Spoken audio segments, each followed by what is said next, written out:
नमस्कार दोस्तों, आप सभी का हार्दिक स्वागत है उन्नति कंपटीशन क्लासेस के यूट्यूब चैनल में। आज के इस वीडियो में मैं आपसे बात करूंगा लुसेंट बुक वीडियो पार्ट 5। इसमें आज हम कवर करेंगे ब्राह्मण साम्राज्य के बारे में। आज हम बात करेंगे भारत के यवन राज्य के बारे में कि किस तरह से भारत पर आक्रमण करने वाले विदेशी आक्रमणकारी जो भी थे उनका क्रम क्या था और उनका नाम क्या था, उन्होंने भारत में आकर के क्या क्या फेर बदल करे। जैसे कि मैक्सिमम स्टूडेंट जानते होंगे, सबसे पहले हिंदू यूनानी भारत आए, फिर शक आए, फिर पहलव आए, फिर आए कुषाण।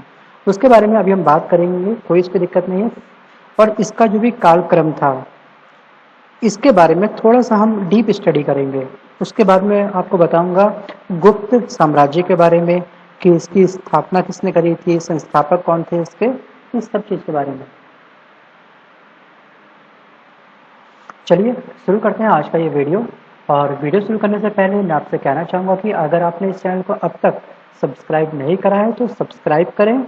और ये सब्सक्राइब करना पूरी तरह से निःशुल्क है, फ्री है। कुछ लोगों को लगता है कि सब्सक्राइब करने के बाद में हमारे अकाउंट से कुछ पैसा कट जाएगा। कुछ लोग ऐसा सोचते हैं जिनको नहीं पता होता, तो मैं उनसे कहना चाहूँगा ऐसा कुछ नहीं है, बिल्कुल फ्री है, बिंदास सब्सक्राइब करें। और उसके बराबर में आपको दिखाई देगा एक बेल आइकन, उस बेल आइकन पे भी क्लिक जरूर करें। चलिए शुरू करते हैं आज का अपना ये वीडियो। इससे पहले की जो भी पार्ट है, पार्ट 1, पार्ट 2, पार्ट 3, पार्ट 4 और यह है पार्ट 5। पार्ट 4 तक में हमने काफ़ी सारे पेजेस इस बुक के कंप्लीट करे। अब हम बात करते हैं पार्ट 5 की, ब्राह्मण साम्राज्य के बारे में। देखिए, पुष्यमित्र शुंग जिसने मगध पर शुंग वंश की नींव डाली। देखिए, शुंग वंश की नींव किसने डाली, एग्जाम में आपसे ये पूछता है। ठीक है, मैं केवल वही फैक्ट आपको कवर करवा रहा हूँ जो आपके एग्जाम के पॉइंट ऑफ व्यू से इंपॉर्टेंट है। तो शुंग वंश की नींव किसने रखी थी, उसका नाम क्या था, उसका नाम था पुष्यमित्र शुंग। तो यहाँ पे इसको एक बार पेन डाउन कर लो, इसको अपनी नोटबुक में कहीं पर नोट कर लीजिए। आगे बात करते हैं कि शुंग शासकों ने अपनी राजधानी किसको बनाया था। शुंग शासकों की राजधानी क्या थी, एग्जाम में ये पूछता है, तो आप याद रखिएगा विदिशा। इंडो यूनानी शासक मिनांडर को पुष्यमित्र शुंग ने पराजित किया था। इंडो यूनानी शासक मिनांडर को पुष्यमित्र शुंग ने पराजित करा था। किसने किसको पराजित करा था, एग्जाम में ये पूछता है आपसे, तो याद रखिएगा इंडो यूनानी शासक जो था मिनांडर, इसको क्या करा था, पुष्यमित्र शुंग ने पराजित कर दिया था। दोनों के बीच में एक वॉर हुआ था, एक युद्ध हुआ था, जिसमें हार किसकी हुई थी, मिनांडर की। आगे बात करते हैं कि पुष्यमित्र शुंग ने 2 बार अश्वमेध यज्ञ कराया था और इनके लिए पतंजलि ने अश्वमेध यज्ञ कराए थे। 2 बार अश्वमेध यज्ञ किसने कराया था, जब ब्राह्मण साम्राज्य जब स्टार्ट हुआ था तो वो कराया था आपका पुष्यमित्र शुंग ने। देखिए, शुंग वंश का अंतिम शासक कौन था। देखिए, हमने बात करी कि इसका संस्थापक कौन था, किसने इसकी नींव रखी थी, ये तो थे पुष्यमित्र शुंग। लेकिन बात करते हैं इसका अंत कहाँ पे हुआ। शुंग वंश का अंतिम शासक जो था वो था देवभूति। क्यों, कैसे हुआ इसका अंत, इसका अंत हुआ एक हत्या के द्वारा। इसकी हत्या करी थी 73 ईसा पूर्व में वासुदेव ने इसकी हत्या कर दी थी। देखिए, आपको एक एक लाइन को पढ़ने की आवश्यकता नहीं है बच्चों, मैं आपसे कहना चाहूंगा आपको एक एक लाइन पढ़ने की आवश्यकता नहीं है, आपको केवल फैक्ट पढ़ना है जो आपके एग्जाम के लिए इंपॉर्टेंट होता है। चाहे आपका एसएससी का एग्जाम हो, चाहे आप किसी रेलवे का एग्जाम दे रहे हो, या फिर ऑल ओवर आप कोई भी ऑल ओवर इंडिया में कोई भी फॉर्म भरते हैं, अगर वहाँ पे जीएस पूछी जाती है तो यहाँ से बाहर आपका कुछ नहीं आएगा। इसलिए मैं कह रहा हूँ कि इसके साथ अगर आप वीडियो वॉच कर रहे हैं तो वीडियो को आप कोई प्रवचन समझ के मत सुनिए। प्रवचन समझ के सुनेंगे तो प्रवचन जैसे नंबर आएंगे फिर आपके। ठीक है, पेन पेपर उठा लीजिए, नोट्स बनाइए और इसको पूरी ईमानदारी से वीडियो को देखिए। नोट्स अभी बनाइए, दोबारा एक बार और वॉच करना इस वीडियो को। दोबारा जब आप वॉच करेंगे उसके बाद में आप अपने नोट्स को उसके साथ टैली करना। आगे हम बात करते हैं सातवाहन वंश की स्थापना किसने करी थी। देखिए, सिमुक ने 60 ईसा पूर्व में सुशर्मा की हत्या कर दी और सातवाहन वंश की स्थापना करी। किसने करी थी, ये करी थी सिमुक ने। ठीक है, सिमुक ने एक की हत्या करी थी, उसके बाद में ये सातवाहन वंश का संस्थापक बन गया था। इसने सातवाहन वंश की स्थापना करी थी। एग्जाम में सातवाहन से संबंधित आपके CHSL में कई बार क्वेश्चन पूछता है, तो इसलिए अगर आप तैयारी कर रहे हैं 10+2 की, तो उसके एग्जाम के पॉइंट ऑफ व्यू से ये इंपॉर्टेंट फैक्ट है। बढ़ते हैं आगे। देखिए अब हम बात करते हैं आपसे कि सातवाहन वंश के प्रमुख शासक कौन कौन से थे। सिमुख, सातकर्णी, गौतमीपुत्र, सातकर्णी और विशिष्ट पुत्र पुलुमावी तथा यज्ञश्री सातकर्णी। देखिए ये सब तो इसके शासक थे। देखिए इनमें से जो इम्पोर्टेंट शासक हैं केवल और केवल मैं आपको उसी के बारे में बताऊंगा। देखिए सातकर्णी ने 2 अश्वमेध यज्ञ तथा एक राजसूय यज्ञ किया था। ठीक है, आप याद रखिएगा किसने 2 अश्वमेध यज्ञ और एक राजसूय यज्ञ करवाया था, उसका नाम क्या था? उसका नाम था सातकर्णी। और ये किस वंश से संबंध रखता है? ये रखता है सातवाहन वंश से संबंध। सातवाहन शासकों के समय के प्रसिद्ध साहित्यकार 2 थे। उनके नाम क्या थे? उनके नाम थे हाल एवं गुड़ाडे। हाल ने गाथा सप्तशतक तथा गुड़ाडे ने बृहत कथा नामक पुस्तकों की रचना करी थी। देखिए सप्तशतक पुस्तक किसने लिखी थी और बृहत कथा नामक पुस्तक किसने लिखी थी, वो आपसे ये पूछता है। उनके नाम, उनके रचयिता के नाम, उनके लेखक के नाम आपको याद रखना है। क्या? गाथा और गुड़ाडे। सातवाहन शासकों ने चांदी, तांबा, सीसा, प्रोटीन और कांसे की मुद्राओं का प्रचलन किया था। देखिए जो ब्राह्मण होते थे, ब्राह्मणों को भूमि दान देने की प्रथा का शुरुआत या फिर आरंभ किसने करा था? कौन से शासकों ने करा था? देखिए ये क्वेश्चंस आपके एग्जाम में कई बार पूछा जाता है, तो मैं इसलिए बार बार आपसे नहीं बोलूंगा। जो जो मैंने हाईलाइट कर रखा है उसको आप तुरंत अभी याद करेंगे, तुरंत अभी याद करेंगे और उसको पेन डाउन करेंगे। उसमें आप बिल्कुल भी लापरवाही नहीं बरतेंगे। राइट, देखिए भूमि अनुदान का जो शुरुआत करी थी वो करी थी सातवाहन शासकों ने। और सातवाहन की भाषा क्या थी? इनकी भाषा थी प्राकृत एवं लिपि थी इनकी ब्राह्मी लिपि। अब बात करते हैं कि सातवाहनों का समाज किस प्रकार का था। इनका समाज था मात्र सत्तात्मक। और सातवाहनों की महत्वपूर्ण स्थापत्य कृतियां क्या थी? कार्ले का चैत्य, अजंता एवं एलोरा की गुफाएं किसने बनाई थी? ये बनाई थी आपकी सातवाहन ने। देखिए अगर आपको तैयारी करते हुए 5 to 6 मंथ हो चुका है और आपने 6 मंथ में अब तक 5 से 6 मॉक टेस्ट लगाए हैं, तो आपको इसका जिक्र पक्का मिला होगा। आई एम डैम श्योर कि आपने इसका नाम जरूर सुना होगा। किसका नाम?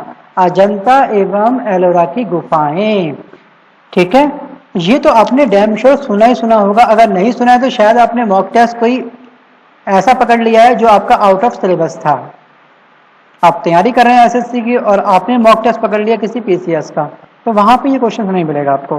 ठीक है, तो यहाँ पे था, इन सब का निर्माण कराया था इसने। और बात करते हैं आगे कि अमरावती कला का विकास किसके काल में हुआ था? ये हुआ था सातवाहन के काल में। और सतकर्णी एवं अन्य सभी सातवाहन शासक दक्षिणापथ के स्वामी कहे जाते हैं।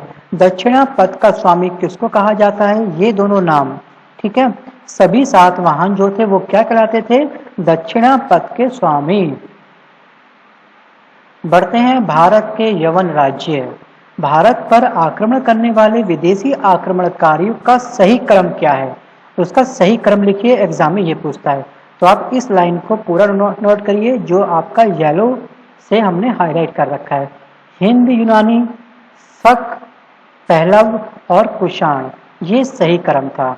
अब इस वीडियो में हम बात करेंगे शक के बारे में, पहलव के बारे में, कुषाण के बारे में और हिंद यूनानी के बारे में। देखिए इसमें ये सभी लाइन आप खुद पढ़िए, वीडियो को पॉज करिए और रीड करिए। केवल जो फैक्ट है आपके एग्जाम के पॉइंट ऑफ व्यू से, मैं केवल उसकी ही बात करने जा रहा हूँ कि भारत पर सबसे पहले आक्रमण किसने करा था, उसका नाम क्या था? ये था आपका बैक्टीरिया के शासक डेमीट्रियस ने करा था। बैक्टीरिया के शासक डेमीट्रियस ने सबसे पहला आक्रमण भारत पर करा था। इसने 190 ईसा पूर्व पर भारत पर आक्रमण कर अफगानिस्तान, पंजाब एवं सिंध के बहुत बड़े भाग पर अधिकार कर लिया। इसने साकल को अपनी राजधानी बनाई और इसे ही हिंद यूनानी या फिर बैक्टीरियाई यूनानी की संज्ञा दी गई। इसको कहा जाता है, इस नाम से पुकारा जाता है।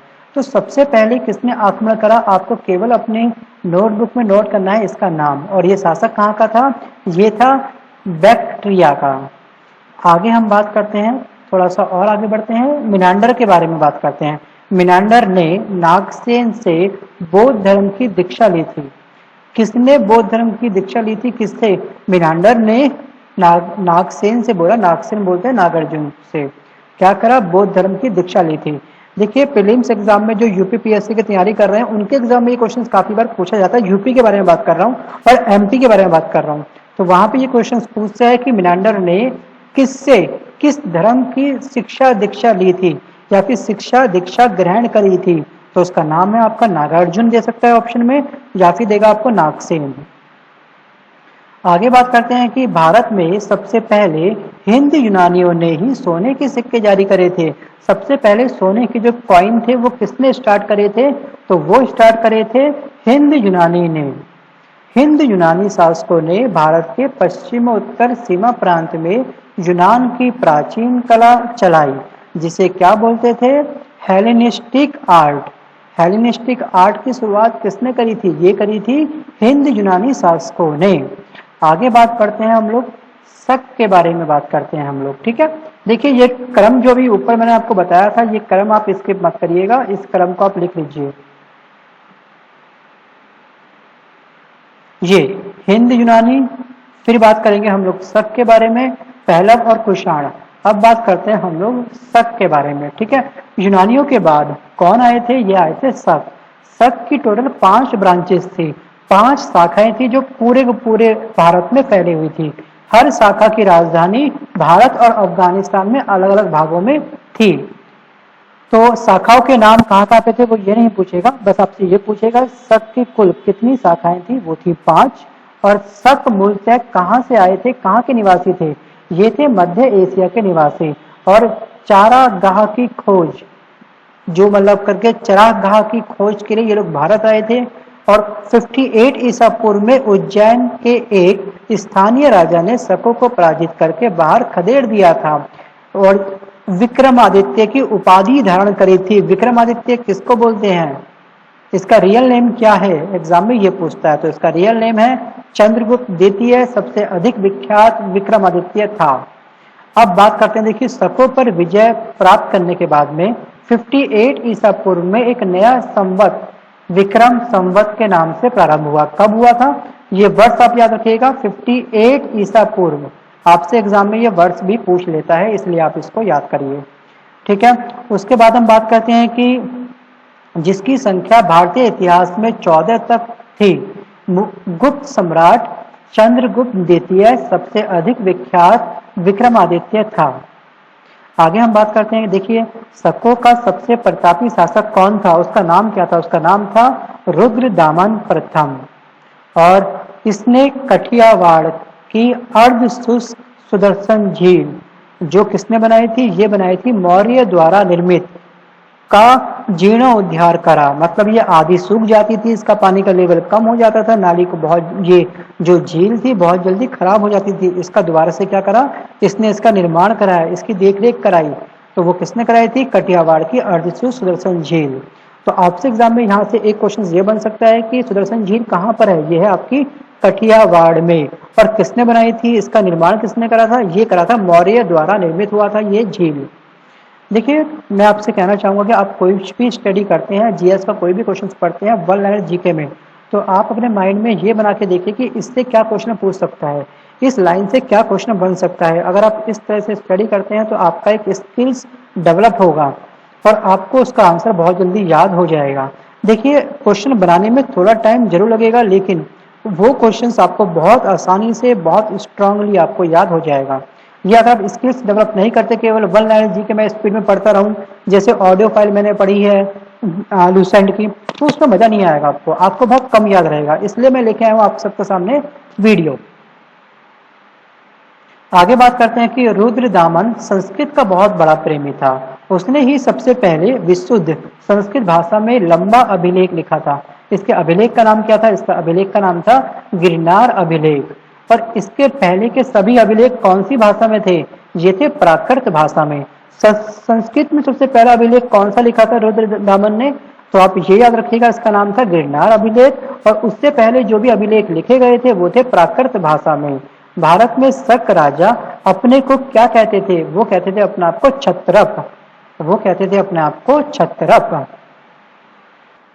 देखिए आगे हम बढ़ते हैं कुषाण के बारे में। देखिए पहलव के बाद कुषाण आए, ठीक है। पहलव के बारे में कुछ ज़्यादा डिस्कशन नहीं होगा इस वीडियो में। और इस बुक में जो ये लुसेंट बुक आपको मैं दिखा रहा हूँ, इसमें पहलव के बारे में कोई डिस्कशन नहीं है, क्योंकि उससे कुछ ज़्यादा उनका क्षेत्रफल ज़्यादा बड़ा नहीं था। उन्होंने भारत में आए लेकिन बहुत सारे कुछ ऐसे काम नहीं करे जो आपके एग्जाम के पॉइंट ऑफ व्यू से इम्पॉर्टेंट हो और आपके एग्जाम में पूछे जा सकते हों। ऐसा कोई भी उनका कोई फैक्ट नहीं था, इसलिए हम उसको स्किप करते हैं, ठीक है। हम क्या इस बुक में स्किप कर रखा है, पहलव के बारे में आपको किसी भी विकिपीडिया वगैरह में ज़्यादा खास जानकारी नहीं मिलेगी। बुक कोई भी डिज़ाइन होती है तो कहीं ना कहीं उसका सोर्स होता है नेट, विकिपीडिया वगैरह या फिर कोई अन्य बुक। तो फिलहाल पहलव को आप टेंशन मत लीजिए कि पहलव कहाँ गए, क्या हुआ उनका, बहुत टेंशन हो गई तो कोई बात नहीं, आप पहलव के बारे में सोचिए और बाकी के बारे में मत सोचना, ठीक है। बोलना पड़ेगा ऐसा क्या करूँ मैं, क्योंकि जो चीज़ नहीं होती ना बच्चे उसके पीछे बढ़ जाते हैं, और जो चीज़ होती है उसके पीछे कुछ लोग बच्चे ध्यान नहीं देते। तो ठीक है, आप पहलव के बारे में छोड़ दीजिएगा, मैं अगेन बोलूंगा आपसे। देखिए उसके बाद कुषाण आए जो यूची एवं तोखरी भी कहलाते थे। कुषाण को हम क्या कहते हैं? यूची एवं तोखरी, दोनों के नाम से इनको पुकारते हैं, ठीक है। यूची क्यों बोलते हैं? यूची नामक एक कबीला था एक्चुअली, और कबीला 5 कुलों में अलग अलग बट गया। उन्हीं में से एक कुल था कुषाण, और ये कुषाण कुल ही बहुत फेमस रहा। कुषाण वंश के संस्थापक कौन थे? इनका नाम था कुजुल कडफिसेस। और इस वंश का सबसे प्रतापी राजा जो था उसका नाम था कनिष्क। और कनिष्क कौन था? कनिष्क सम्राट अशोक का पुत्र था। अशोक ने कौन सा युद्ध लड़ा? इसके बारे में आपको पता होगा, कलिंग का युद्ध। बात करें कलिंग कहाँ पर है, ये आपको पता होगा कहाँ पर है, उड़ीसा में। और लेकिन कलिंग का उस समय राजा कौन था? मुझे ये आप कमेंट बॉक्स में लिखकर भेजिए राजा का नाम। देखिए फिर क्या हुआ, इनकी राजधानी पुरुषपुर या पेशावर थी। कुषाणों की द्वितीय राजधानी, पहली जो राजधानी थी वो थी पेशावर या फिर पुरुषपुर, और सेकंड जो कैपिटल थी इनकी कुषाणों की वो थी आपकी मथुरा। दोनों कैपिटल को आप याद रखिएगा, कुषाण लिखिए, कुषाण के बाद में आप लिखिए इसके जो इनको हम लोग यूची एवं तोखरी कहते थे। कबीला 5 भागों में बढ़ चुका था, और सबसे प्रतापी जो राजा था वो था कनिष्क। कनिष्क की पहली कैपिटल जो थी वो पुरुषपुर या पेशावर थी, सेकंड कैपिटल थी मथुरा। इस तरह से नोट्स बनाइए आप, जिस तरह से मैंने अभी बोला या जिस तरह से मैंने उसको हाईलाइट कर रखा है, केवल वही फैक्ट आप लिखिए। देखिए कनिष्क ने 78 ईस्वी में एक संवत चलाया जो शक संवत कहलाता है, जिसे भारत सरकार द्वारा प्रयोग में लाया जाता है। बौद्ध धर्म की चौथी बौद्ध संगति कनिष्क के शासनकाल में कुडल वन कश्मीर में प्रसिद्ध बौद्ध विद्वान वसुमित्र की अध्यक्षता में हुई। देखिए चौथी जो बौद्ध संगति थी वो हुई थी कनिष्क के काल में। इससे पहले एक तीसरी हुई थी, ठीक है, तीसरी या तृतीय बौद्ध संगति जो करवाई थी वो कराई थी अशोक ने। तो दोनों ही आप याद रखिए, दोनों ही इसको नोट करिए। तीसरी कराई थी अशोक ने और चौथी कराई थी किसने? कनिष्क ने। फिर देखिए अगला फैक्ट यहाँ पर यह बनता है कि कनिष्क जो था बौद्ध धर्म को अपनाता था, लेकिन बौद्ध धर्म जो था वो 2 भागों में डिवाइड था, एक था हीनयान और एक था महायान संप्रदाय। 2 संप्रदाय के लोग थे बौद्ध धर्म में। लेकिन कनिष्क ने कौन से बौद्ध धर्म को अपनाया था? वो अपनाया था महायान संप्रदाय का। ये अनुयायी था या फिर शिष्य था, इस चीज का काफी मानता था इसको। आगे बात करते हैं कि आरंभिक कुषाण शासकों ने भारी संख्या में स्वर्ण मुद्राएं जारी करी, जिनकी शुद्धता गुप्त काल की स्वर्ण मुद्राओं से उत्कृष्ट है। देखिए अब बात करते हैं कनिष्क का जो डॉक्टर था, राजवैद्य था, वो कौन था? राजवैद्य आयुर्वेद का विख्यात विद्वान जो था चरक। चरक किसका समकालीन था, किसके काल में आया था, किसके काल में काम करता था? वो करता था कनिष्क के काल में, ठीक है। और चरक ने लिखी थी चरक संहिता। चरक संहिता के रचनाकार कौन है? इसकी रचना किसने करी? एग्जाम में ये पूछता है आपसे, तो आप याद रखिएगा चरक से बना है चरक संहिता। और ये किसके काल में था? ये था कनिष्क के काल में। अब बात करते हैं, थोड़ा सा आगे बढ़ते हैं हम लोग की भारत का आइंस्टाइन। भारत का आइंस्टाइन किसको बोलते हैं? ये बोलते हैं नागार्जुन को। नागार्जुन का एक और नाम था जो हमने इसी वीडियो में देखा। ये भी आप बिना किसी चीटिंग के मुझे कमेंट बॉक्स में लिखकर भेजिए। इस वीडियो को बैक प्ले मत करना, अभी भेजिए, आपको चल जाएगा पता कि आपको कितना याद रहा। इसलिए मैं कहता हूँ कि चीटिंग मत करना, तुरंत अभी भेजिए, आपको चल जाएगा पता कि आप कितने अलर्टनेस के साथ में, कितने ध्यान से इस वीडियो को देख रहे हैं और सुन रहे हैं। देखिए फिर बात करते हैं कि इनकी पुस्तक माध्यमिक सूत्र, इस पुस्तक में नागार्जुन ने सापेक्षता का सिद्धांत दिया है। सापेक्षता का सिद्धांत किसने किस बुक में दिया है? ये दिया है नागार्जुन ने अपनी बुक माध्यमिक सूत्र में। बात करते हैं कनिष्क के डेथ के बारे में, इसकी डेथ कब हुई? ठीक है, कुषाण वंश का अंतिम शासक कौन था इसके बारे में बाद में बात करेंगे। कनिष्क की डेथ हुई थी 102 ईस्वी में और कुषाण वंश का अंतिम शासक था वासुदेव। कुषाण वंश का अंतिम शासक कौन था? वो था वासुदेव। गांधार शैली और मथुरा शैली का विकास कनिष्क के शासन काल में हुआ था। किसके काल में हुआ था? देखिए गांधार शैली का जो विकास हुआ था या फिर मथुरा शैली का विकास किसके काल में हुआ था? अगर आपसे ये पूछेगा तो इसका राइट आंसर होगा कनिष्क के शासन काल में हुआ था। बात करें रेशम मार्ग पर नियंत्रण रखने वाले शासकों में सबसे प्रसिद्ध जो थे कुषाण। रेशम मार्ग का मतलब ये होता है कि काफी सॉफ्ट जो रोड होती थी, मार्ग बनते थे, कि नियंत्रण काफी अच्छा होना चाहिए, मार्ग का मतलब आवाजाही काफी अच्छी होनी चाहिए। इसके बारे में जो काम करा मैक्सिमम करा कुषाण ने। अब बात करते हैं रेशम बनाने की तकनीक का आविष्कार। रेशम जो बनता था उसकी तकनीक का आविष्कार सबसे पहले कहाँ पर हुआ था? ये हुआ था चीन में। देखिए कुषाण से रेशम की बात करी जाए, रेशम मार्ग अलग हुआ और रेशम जो बनाते थे वो अलग मैटर है, दोनों में डिफरेंस है, लेकिन यहाँ पे इसने इस बुक में ऐड कर रखा है, इसलिए मैंने आपको बताया। अब बात करते हैं गुप्त साम्राज्य के बारे में। देखिए गुप्त साम्राज्य का उदय तीसरी शताब्दी के अंत में प्रयाग के निकट कौशाम्बी में हुआ था। गुप्त साम्राज्य का जो उदय हुआ था वो कहाँ पे हुआ था? वो हुआ था प्रयाग के निकट कौशाम्बी में और तीसरी शताब्दी के अंत में। तो दोनों ही चीज आप याद रखिएगा, कब हुआ था? तीसरी शताब्दी के अंत में प्रयाग के निकट कौशाम्बी में इसका उदय हुआ था। आगे बात करते हैं कि गुप्त वंश का संस्थापक, फाउंडर, जन्मदाता, फादर, पिता किसको कहते हैं? आपसे एग्जाम में कुछ भी कह सकता है, ये सारे नाम कुछ भी पूछ सकता है वो एग्जाम में, तो आपको याद रखना है इसका नाम है आपका श्रीगुप्त। 240 से लेकर के 280 ईस्वी तक श्रीगुप्त का उत्तराधिकारी घटोत्कच हुआ। श्रीगुप्त का उत्तराधिकारी कौन था? उसका नाम क्या था? उसका नाम था घटोत्कच। गुप्त वंश का प्रथम महान सम्राट चंद्रगुप्त प्रथम था। देखिए गुप्त वंश का, ठीक है, तीसरी शताब्दी के अंत में प्रयाग में इसकी स्थापना हुई, इसकी नींव रखी, ठीक है, और संस्थापक जो था श्रीगुप्त था। लेकिन गुप्त वंश में जिसने महान काफी काम करे, बहुत सारे, जो फेमस हुआ वो कौन था? ठीक है, गुप्त वंश का प्रथम महान सम्राट जो बना था वो बना था आपका चंद्रगुप्त प्रथम। इसका नाम आप मत भूलिएगा। यह 320 ईस्वी में गद्दी पर बैठा। इसने लिच्छवी राजकुमारी कुमार देवी से विवाह किया। इसने महाराजाधिराज की उपाधि धारण करी और गुप्त संवत की शुरुआत करी चंद्रगुप्त प्रथम ने। इसने बहुत सारे काम करे और गुप्त संवत की शुरुआत कब करी थी इसने? 319 से 320 ईस्वी में। अब बात करते हैं चंद्रगुप्त प्रथम का उत्तराधिकारी समुद्रगुप्त था, जो 335 ईस्वी में राजगद्दी पर बैठा। ठीक है, आप याद रखिएगा केवल और केवल इतना कि चंद्रगुप्त प्रथम का उत्तराधिकारी कौन बना? ये बना समुद्रगुप्त। और भारत का नेपोलियन किसको कहते हैं? ठीक है, पढ़ते हैं फिलहाल। समुद्रगुप्त को भारत का नेपोलियन कहते हैं। समुद्रगुप्त का दरबारी कवि कौन था? ये थे हरिशेन। और समुद्रगुप्त किसका उपासक था? किसकी पूजा करता था? किसको मानता था? ये मानता था विष्णु को। और समुद्रगुप्त ने अश्वमेधकर्ता की उपाधि धारण करी थी। किसने अश्वमेधकर्ता की उपाधि धारण करी थी?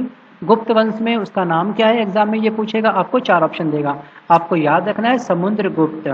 समुद्रगुप्त को एक्चुअली संगीत से काफी प्रेम था, म्यूजिक वो बहुत सुनता था, म्यूजिक काफी बजाता था। तो ऐसा अनुमान हमको कैसे लगा कि आखिरकार उसको संगीत से कैसे प्रेम था? लोग कहते हैं, क्यों कहते हैं? ये पता चला हमको उसके सिक्कों से, जो उसके कॉइन्स हमको मिले, उस कॉइन्स में उसको वीणा वादन करते हुए दिखाया गया है। तो इस तरह से ये अंदाजा लगाया गया कि समुद्रगुप्त को संगीत से प्रेम था।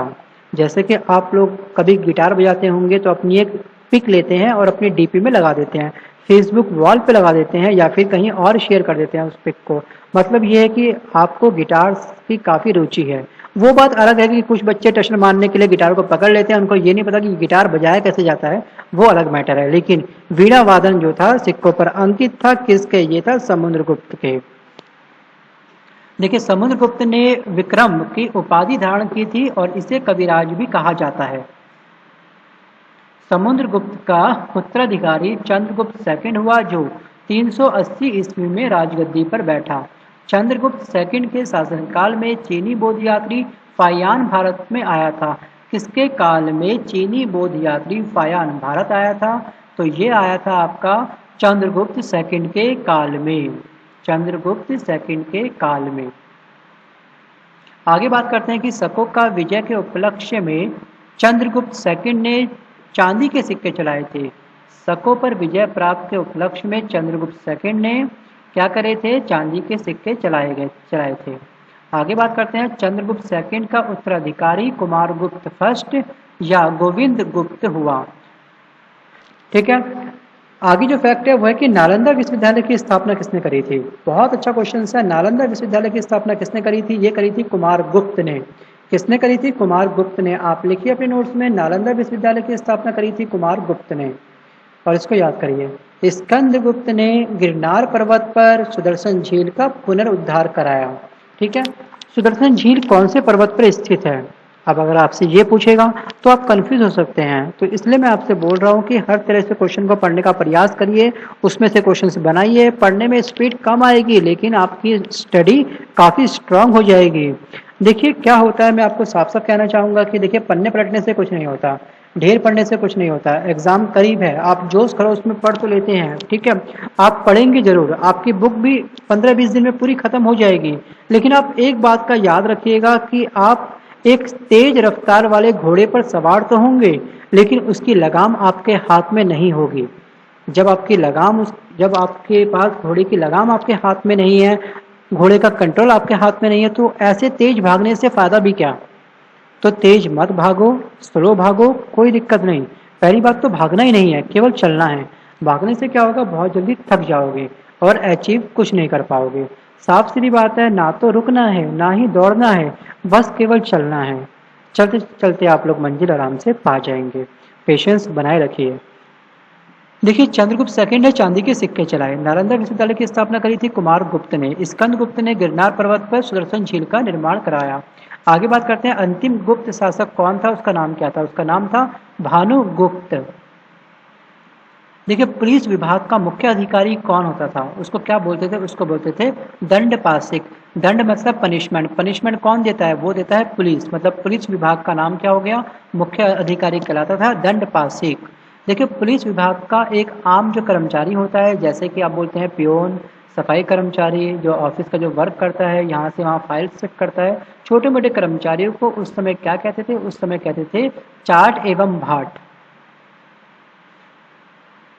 अब देखिए भू राजस्व कुल उत्पादन का 1/4 भाग से 1/6 भाग हुआ करता था। देखिए मैं बाकी की डिटेल इसलिए नहीं पढ़ रहा हूँ क्योंकि ऑडियो फाइल ऑलरेडी बन चुकी है इस चैनल पे। आपको अगर आपको सुनना है केवल हर एक लाइन टू लाइन, तो आप उस ऑडियो फाइल को वॉच कर सकते हैं। वॉच नहीं, एक्चुअली लिसन कर सकते हैं, सुन सकते हैं। मैं केवल उतना ही पढ़ा रहा हूँ जो इम्पोर्टेंट है। गुप्त काल में उज्जैन सर्वाधिक महत्वपूर्ण व्यापारिक केंद्र था। गुप्त काल में कौन सा स्थान व्यापार का केंद्र था? आपसे ये पूछेगा तो आपको याद रखना है उज्जैन। गुप्त राजाओं ने सर्वाधिक स्वर्ण मुद्राएं जारी करी। सबसे ज्यादा सोने की मुद्रा किसने जारी करी थी? किस राजा ने जारी करी थी? किस वंश के राजाओं ने जारी करी थी? तो गुप्त राजाओं ने सबसे ज्यादा स्वर्ण मुद्राएं जारी करी थी। इनकी स्वर्ण मुद्राओं को अभिलेख में दिनार कहा जाता है। जो इसके द्वारा प्राप्त अभिलेख थे उसमें लिखा गया है। हम तो अभी हमको बोल रहे हैं स्वर्ण मुद्राएं, मुद्रा मतलब कॉइन्स, हम समझ गए कि हाँ कॉइन्स की बात कर रहा है, लेकिन वो कहते थे इसको दिनार। वहां पे मुद्रा का जिक्र नहीं है, वहां पे मुद्रा कहीं नहीं लिखा हुआ, वहां लिखा हुआ है दिनार।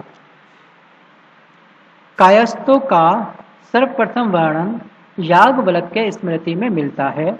जाति के रूप में कायस्थों का सर्वप्रथम वर्णन औसनम स्मृति में मिलता है। सबसे पहले कायस्थों का जो शब्द प्रयोग हुआ था वो हुआ था किसमें? औसनम स्मृति में। किसमें? ओसनम स्मृति में। आगे बात करते हैं, विंध्य जंगल में सबर जाति के लोग अपने देवताओं को मनुष्य का मांस चढ़ाते थे। देखिए कितना इंपॉर्टेंट पॉइंट है ये पूछा जाता है आपका एमटीएस एग्जाम में। देखिए एमटीएस एग्जाम ज़्यादा हायर एग्जाम नहीं है एसएससी सीजल के कंपैरिजन में, लेकिन इतना बेसिक क्वेश्चन एसएससी सीजल वालों को भी नहीं पता होता। अगर आपको पता है तो आपकी तैयारी बहुत अच्छी है, ये बुक आपने अच्छे से स्टडी कर रखी है, मैं ऐसा मानता हूँ। देखिए विंध्य जंगल में एक जाति हुआ करती थी, उसको बोलते थे सबर। वो क्या करती थी, वो अपने देवताओं को प्रसन्न करने के लिए, खुश करने के लिए मनुष्य का मांस चढ़ाती थी, मतलब मनुष्य की हत्या करती थी। ये जाति कौन थी, ये थी सबर जाति। और कौन से जंगल में पाई जाती थी, ये पाई जाती थी विंध्य जंगल में। पहली बार किसी के सती होने का प्रमाण 510 ईस्वी के भानुगुप्त के एरण अभिलेख से मिलता है, जिसमें किसी भोजराज की मृत्यु पर उसकी पत्नी के सती होने का उल्लेख है। देखिए सबसे पहले जो सती का जो हुआ ये प्रमाण मिला, ये हमें कब मिला, ये मिला 510, जो हमने हाईलाइट कर रखा है, ठीक है। और कौन से अभिलेख में हमको पता चला कि यार वास्तव में ऐसा कुछ प्रथा थी, ये थी भानुगुप्त ने एक अभिलेख लिखा था, इस अभिलेख का नाम था एरण अभिलेख। आप भानुगुप्त को भी याद कर लीजिए, ठीक है। भानुगुप्त को भी स्किप मत करिए, नोट्स में 4 चांद लग जाएंगे अगर आप तीनों ही नोट करते हैं, भानुगुप्त, 510, एरण अभिलेख, सती प्रथा, ठीक है। अब देखिए सती प्रथा में क्या होता था, मैं आपको बताना चाहूँगा, शायद आपको पता भी होगा काफ़ी सारे बच्चों को। देखिए सती प्रथा में क्या होता था कि पति की मृत्यु के बाद में उसकी पत्नी का कोई अस्तित्व नहीं रह जाना चाहिए समाज में, ये एक ऐसी प्रथा थी। इन शॉर्ट में ये मतलब कहने का ये है कि जब पति का दाहवसन करा जाता है, जब उसका अंतिम संस्कार करा जाता है, तो उसकी अर्थी पर उसकी जिंदा पत्नी को भी बिठाया जाता है, तो दोनों को एक साथ जलाने की प्रथा थी। अगर वो नहीं जलना चाहती, अगर वो नहीं सती होना चाहती महिला, वैसे वास्तव में जिंदा जलना कोई नहीं चाहता, वो तो ठीक है एक्सपायर हो गया, मर गया, उसकी मृत्यु हो गई उसके पति की, लेकिन जिंदा शरीर को जलाते समय सोचिए कितनी पीड़ा होती होगी उस महिला को। अगर नहीं मानती थी अगर ये महिला, तो उसके डंडों से चारों ओर से उसको घेर लेते थे और उसको जलती हुई अर्थी से बाहर नहीं निकलने देते थे, ऐसी प्रथा थी ये। चलिए इस प्रथा के बारे में ज़्यादा जिक्र मैं नहीं करूंगा। देखिए आगे बात करते हैं हम लोग की, गुप्त काल में वैश्यावृत्ति करने वाली महिलाओं को गणिका कहा जाता था, बुद्ध वैश्याओं को कुटनी कहा जाता था। जो वृद्ध वैश्याएं थी, ठीक है, जो बूढ़ी वैश्याएं थी उनको क्या बोलते थे, कुटनी। जो एजिड महिलाएं थी जो वैश्याओं का काम करती थी उसको बोलते थे कुटनी, और वैश्यावृत्ति करने वाली महिला को बोलते थे गणिका। देखिए केवल गणिका के बारे में कई बार जिक्र हुआ आपके एग्जाम में, और ये कुटनी के बारे में जिक्र बिल्कुल भी नहीं हुआ है, लेकिन इसको याद कर लेंगे, पता नहीं एग्जाम में कब क्या पूछ ले, तो कम से कम ये बुक तो आपको अच्छे से फिनिश करनी है, क्योंकि एग्ज़ाम एक जंगल के समान है, पता नहीं आपका कब किससे मुलाकात हो जाए। मतलब कि अगर आपको जंगल में शिकार करने जाना हो खरगोश का, तो हथियार कम से कम लेके चलो शेर के, टाइगर के। अगर सामने शेर आ गया तब क्या करोगे, क्या बोलोगे उससे, भाई हम तुझे मारने नहीं आए थे, हम तो खरगोश पकड़ने आए थे, तू साइड हो जा। वो मानेगा, बिल्कुल नहीं मानेगा। देखिए अजंता में निर्मित कुल 29 गुफाओं में एट प्रेजेंट वर्तमान में कितनी गुफाएं शेष बची हैं, ये बची हैं 6। 29 में से 6 गुफाएं अभी प्रेजेंट में सही हैं, बाकी सब गुफाएं क्या हो गई, टूट फूट गई और वो बंद हो गई हैं। आगे बात करते हैं, गुफा संख्या 17 के चित्रकला को चित्रशाला कहा जाता है। किस गुफा संख्या को चित्रशाला कहा जाता है, ये कहा जाता है गुफा संख्या 17 को। अजंता की गुफाएं बौद्ध धर्म की महान मतलब महायान शाखा संबंधित है। अजंता की जो गुफाएं हैं वो बौद्ध धर्म से संबंधित है, ये तो सही है, लेकिन बौद्ध धर्म 2 भागों में डिवाइड था, तो उसकी शाखाएं 2 थी। कौन सी शाखाएं थी, एक था हीनयान और एक था महायान। तो अजंता में केवल महायान शाखा का ही जिक्र करा गया है। आगे बात करते हैं कि गुप्त काल में निर्मित अन्य गुफा बाघ की गुफा, जो ग्वालियर के समीप बाघ नामक स्थान पर विंध्य पर्वत को काटकर बनाई गई है। बाघ की गुफा कौन से पर्वत को काटकर बनाई गई है, उस पर्वत का नाम क्या है, तो उस पर्वत का नाम है विंध्य पर्वत। चंद्रगुप्त सेकंड के शासनकाल में संस्कृत भाषा का सबसे प्रसिद्ध कवि कालिदास था। गुप्त काल में विष्णु शर्मा द्वारा लिखित पंचतंत्र संस्कृत को संसार का सर्वाधिक प्रचलित ग्रंथ माना जाता है। सबसे ज्यादा प्रचलित ग्रंथ कौन सा है, वो है विष्णु शर्मा द्वारा लिखित पंचतंत्र। और बाइबल के बाद इसका स्थान क्या है, दूसरा स्थान है। सबसे पहले पर कौन है, बाइबल, और सेकंड पर जो है वो है पंचतंत्र। दोनों की आप कैटेगरी क्या है, पहले नंबर पे कौन सा है, सेकंड नंबर पे कौन सा है, ये आप याद रखिएगा। आगे बात करते हैं कि